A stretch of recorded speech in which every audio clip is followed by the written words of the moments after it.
ఇవాళ ఉదయాన్నే లేచిన వెంటనే పత్రికలు చదవడం అలవాటు. చూసాను పేపర్, పెద్ద పెద్ద అడ్వర్టైజ్మెంట్ పేపర్, 3 లక్షల ఇళ్లు కట్టామని చెప్పిన పేదవాడికి వచ్చి ఈ ప్రభుత్వం గొప్పలు చెప్తుంది. ఎక్కడ మీరు భూసేకరణ చేశారు?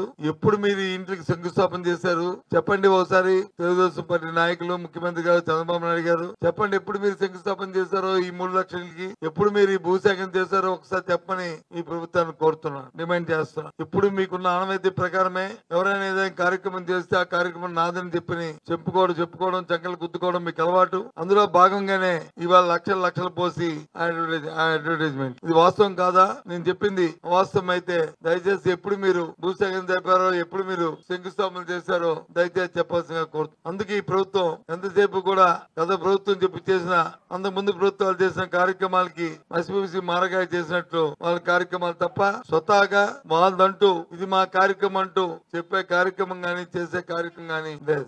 ఈ విధంగా ఈ ప్రభుత్వం కొనసాగుతుంది. మళ్ళీ చెప్తున్నాను, ఈ రాష్ట్రంలో ప్రజలందరికీ మీ ద్వారా తెలియపరుస్తున్నాం. మా పార్టీ మా అధ్యక్షుడు జగన్మోహన్ రెడ్డి తాలూకు ఆలోచనని, ఈ రాష్ట్రంలో ప్రజా ఆరోగ్యం ప్రభుత్వం చేతిలోనే, ప్రభుత్వం తాలూకు కనుసరణలోనే జరగాలి. పేదవాడి తాలూకు వైద్య విద్య ప్రభుత్వ విధానంలోనే ఉండాలి. అప్పుడే పేదవాడికి న్యాయం జరుగుతుందని తెలియజేస్తాం.